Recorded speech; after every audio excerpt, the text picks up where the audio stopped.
Assalamualaikum warahmatullahi wabarakatuh. Halo pemirsa, mahasiswa khususnya peserta program kredensial mikro mahasiswa Indonesia KMMI yang diselenggarakan oleh Universitas PGRI Ronggolawe, Tuban. Selamat berjumpa dalam program Uniro Young Entrepreneur Course. Kali ini kita akan membahas materi tentang bagaimana merancang kemasan produk. Nah, topik yang akan kita bahas pada pertemuan kali ini adalah yang pertama tentang pengertian dan ruang lingkup pengemasan, yang kedua tentang fungsi dan peranan kemasan, kemudian tentang klasifikasi kemasan, yang keempat tentang jenis-jenis kemasan untuk bahan pangan, dan yang terakhir adalah tentang merancang kemasan produk. Baiklah, kita langsung membahas bab yang pertama. Pengertian dan ruang lingkup pengemasan. Masyarakat tentunya sudah sangat memahami apa itu kemasan atau pengemasan. Dan saya yakin bahwa kita pun sudah paham dengan kemasan itu. Pada dasarnya di alam di sekitar kita sudah menyediakan kemasan untuk bahan pangan.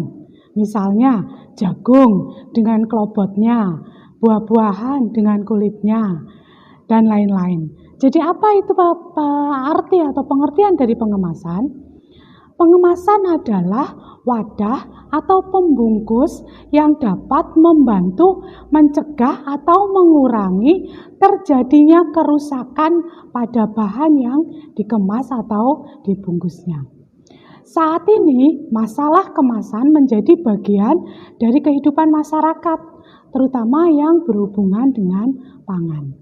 Nah, berdasarkan lingkup pengertian yang telah berkembang, definisi pengemasan itu mencakup 3 aspek. Yang pertama adalah pengemasan yang berarti sebagai alat penyampaian. Yang kedua, pengemasan sebagai alat atau suatu sistem penyiapan produk. Dan yang ketiga adalah pengemasan sebagai suatu fungsi penyampaian produk. Nah, dari ruang lingkup bidang pengemasan saat ini juga sudah semakin luas, mulai dari bahan yang sangat bervariasi hingga model dan bentuk serta teknologi pengemasan yang semakin canggih dan menarik. Bahan kemasan atau bahan pengemas yang digunakan itu bervariasi, mulai dari bahan kertas, plastik, bahan gelas, logam, fiber, hingga bahan-bahan yang dilaminasi. Nah, pemakaian bahan-bahan seperti kayu, karung goni, kain, kulit kayu, daun-daunan, dan pelepah, bahkan sampai barang-barang bekas seperti koran dan plastik bekas yang tidak higienis juga masih banyak kita jumpai sebagai bahan pengemas produk pangan. Nah, bentuk dan teknologi kemasan juga bervariasi, dari kemasan botol, kemudian ada kemasan kaleng, tetaprak, kemasan vakum, kemasan aseptik, kemasan kaleng bertekanan, kemasan tabung, hingga pada kemasan aktif dan pintar, yaitu active and intelligent packaging, yang dapat menyesuaikan kondisi lingkungan di dalam kemasan dengan kebutuhan produk yang dikemas. Pemirsa, untuk selanjutnya kita bahas tentang fungsi dan peranan kemasan. Jadi apa sih sebenarnya fungsi yang paling mendasar dari kemasan? Karena kemasan itu adalah mewadahi dan melindungi produk dari kerusakan, sehingga akan lebih mudah disimpan, diangkut, dan dipasarkan. Jadi secara umum fungsi pengemasan pada bahan pangan adalah yang pertama, mewadahi produk selama distribusi dari produsen hingga ke konsumen, sehingga produk yang kita kemas tidak tercecer, terutama untuk cairan, pasta, atau butiran. Yang kedua, melindungi dan mengawetkan produk, seperti melindungi dari sinar ultraviolet, dari panas, dari kelembaban udara, dari oksigen, dan lain-lain yang dapat menjadi kontaminasi dari kotoran mikroba yang dapat merusak dan menurunkan mutu produk. Kemudian fungsi yang ketiga adalah sebagai identitas produk. Dalam hal ini, kemasan dapat digunakan sebagai alat komunikasi dan informasi kepada konsumen melalui label yang terdapat pada kemasan. Yang keempat adalah fungsinya adalah meningkatkan efisiensi. Jadi misalnya ketika kita mengemas produk, maka akan memudahkan penghitungan. Misalnya kemasan yang berisi 10 atau kemasan 1 lusin, 1 gros dan sebagainya. Selanjutnya juga memudahkan pengiriman dan penyimpanan yang merupakan hal yang penting dalam perdagangan. Fungsi yang kelima adalah melindungi pengaruh buruk dari luar dan melindungi produk dari pengaruh buruk dari luar.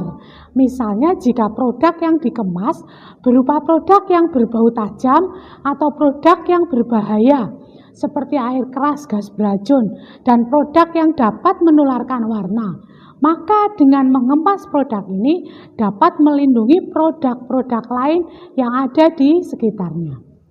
Fungsi selanjutnya adalah memperluas pemakaian dan pemasaran produk. Jadi misalnya penjualan kecap dan sirup itu akan mengalami peningkatan sebagai akibat dari penggunaan kemasan botol plastik. Kemudian fungsi lain menambah daya tarik calon pembeli, menambah sarana informasi dan iklan, serta memberi kenyamanan bagi pemakai. Nah, bahasan kita selanjutnya yang ketiga adalah tentang klasifikasi kemasan. Jadi kita tahu bahwa banyak sekali kemasan yang ada di pasaran yang beredar di masyarakat. Nah, berdasarkan beberapa cara, kemasan itu dapat kita klasifikasikan. Yang pertama adalah klasifikasi kemasan berdasarkan frekuensi pemakaian. Jadi ada yang kemasan sekali pakai atau disposable, atau kemasan yang dapat dipakai berulang kali, yaitu kemasan yang fleksibel, kemasan yang kaku, atau yang semi fleksibel. Kemudian klasifikasi berdasarkan sifat perlindungan terhadap lingkungan. Jadi ada kemasan yang bersifat hermetis atau tahan terhadap uap dan gas, yaitu kemasan yang secara sempurna tidak dapat dilalui oleh gas, udara, atau uap air. Sehingga selama masa hermetis ini wadah tidak dapat dilalui oleh bakteri, kapang, ragi, atau debu. Misalnya kaleng, botol gelas yang ditutup secara hermetis tadi ya. Jadi produk yang ada di dalamnya akan terlindungi. Kemudian selanjutnya adalah klasifikasi pengemasan berdasarkan ada juga kemasan yang tahan cahaya, yaitu kemasan atau wadah yang tidak bersifat transparan. Misalnya kemasan logam, kertas, dan aluminium foil.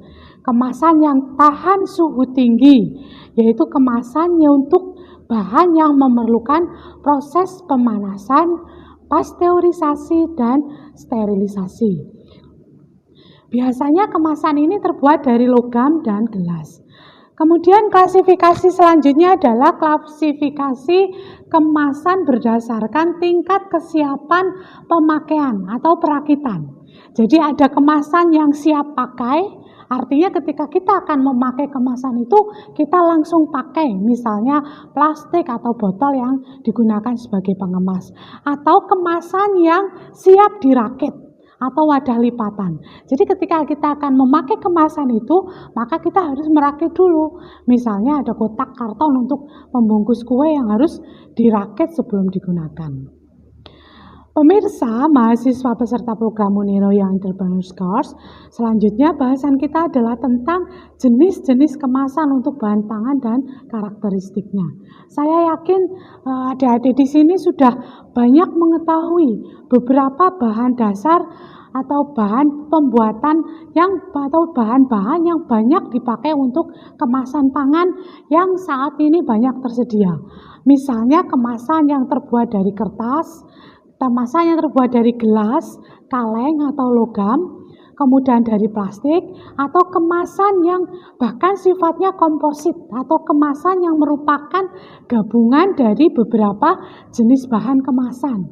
Misalnya gabungan antara kertas dan plastik atau plastik dan kertas dan logam.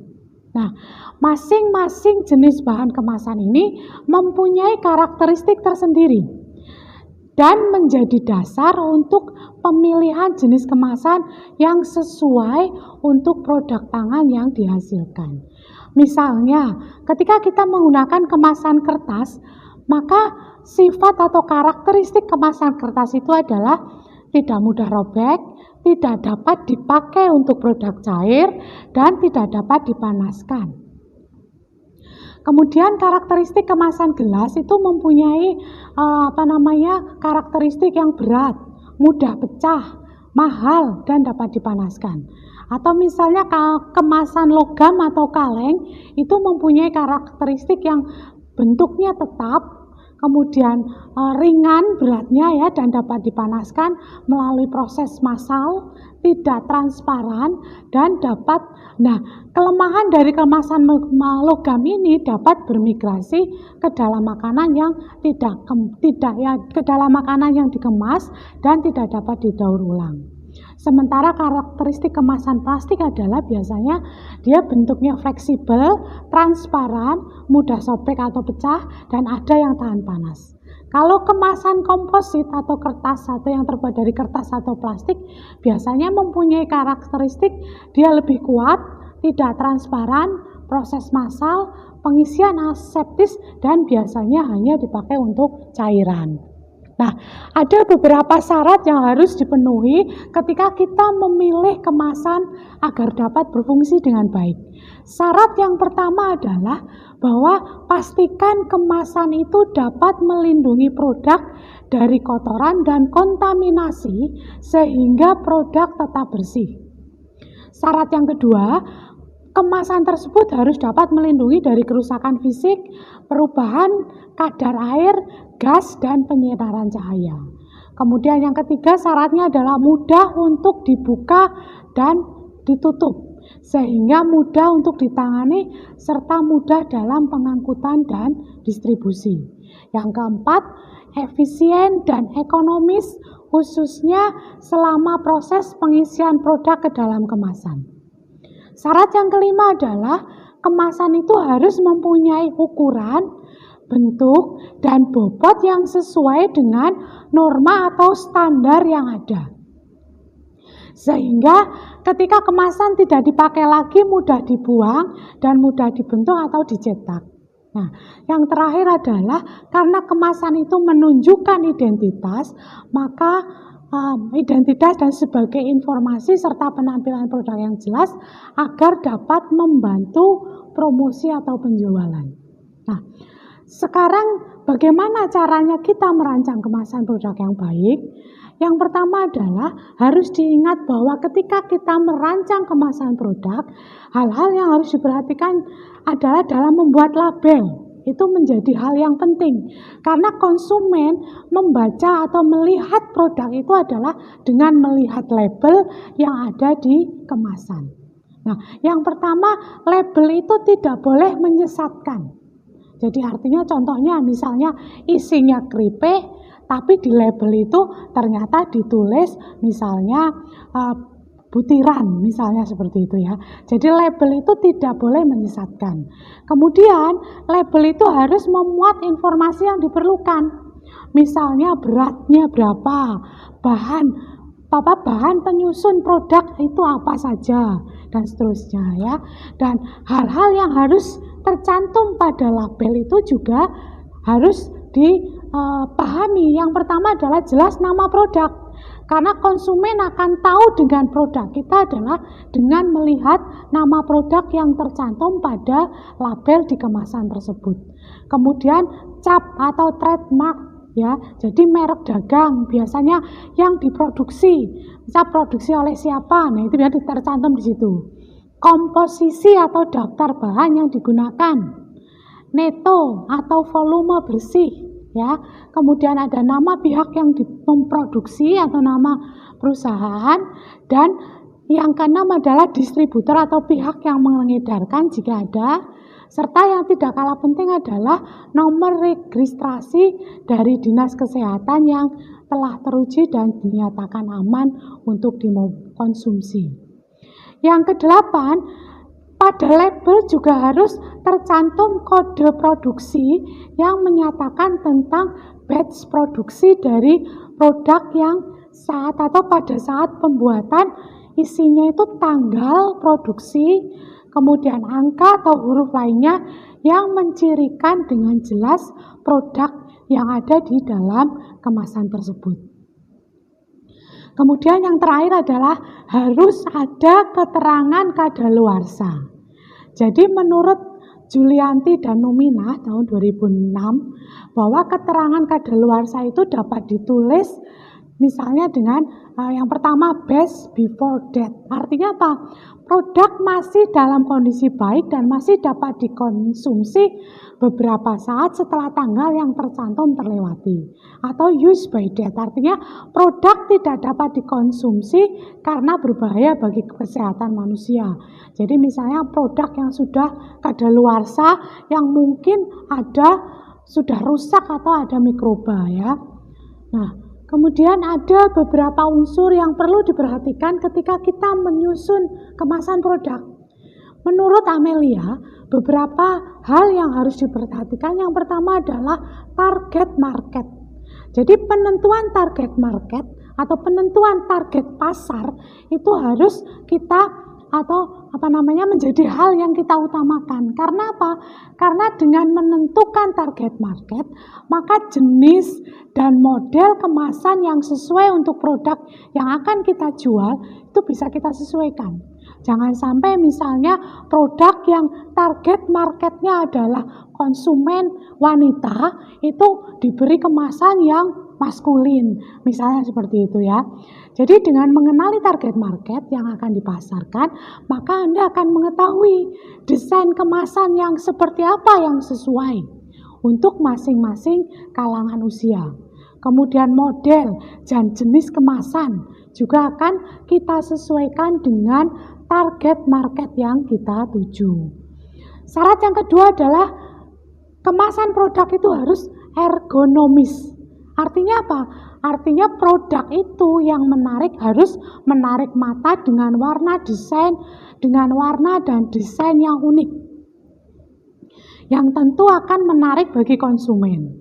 Nah, kemasan juga harus memiliki nilai ergonomis yang menonjolkan kenyamanan untuk konsumen maupun penjualnya. Nah, kenyamanan kemasan produk ini merupakan hal yang dicari oleh konsumen karena memudahkan konsumen untuk menikmati produknya. Selain itu, produk yang ergonomis ini juga akan praktis, mudah dibawa, dan nyaman untuk dipegang. Yang ketiga adalah ciri khas. Jadi kemasan produk itu kita harus mempunyai ciri khas. Tujuannya untuk apa? Tujuannya adalah untuk lebih menarik konsumen. Sebaiknya pilih konsumen yang berbeda dan unik. Nah, jika perlu kita menjadikan kemasan produk ini menjadi salah satu ciri khas dari produk yang akan dijual. Jadi bentuk kemasannya unik dan berbeda bisa membuat pelanggan itu menjadi selalu ingat. Bahkan menjadi produk tersebut menjadi ikon dari produk sejenisnya. Kemudian yang keempat adalah ukuran. Jadi ketika kita menentukan kemasan produk, maka ukuran harus kita sesuaikan dengan ukuran produk yang akan dijual. Hindari kemasan produk yang terlalu besar atau terlalu kecil, sehingga produk tidak rusak dan sesuai juga dengan kebutuhan konsumen. Nah, yang terakhir adalah special pack. Artinya apa? Artinya kita tidak lengkap rasanya ketika kita menjual produk dengan kemasan yang menarik tanpa ada promosi apapun. Jadi ada baiknya sekali-kali kita membuat promosi, misalnya memberi potongan harga, beli 1 gratis 2 dan seterusnya. Jadi mungkin itu saja untuk pertemuan kali ini yang bisa saya sampaikan. Semoga apa yang saya sampaikan bisa bermanfaat, khususnya untuk adik-adik mahasiswa beserta program UYEX atau Uniro Young Entrepreneur Course dalam mengembangkan usaha yang sedang dijalani. Semoga bermanfaat. Akhir kata, tiada gading yang tak retak, tak ada manusia yang sempurna. Jadi mohon maaf apabila ada salah dan kurangnya. Terima kasih. Sampai jumpa. Assalamualaikum warahmatullahi wabarakatuh.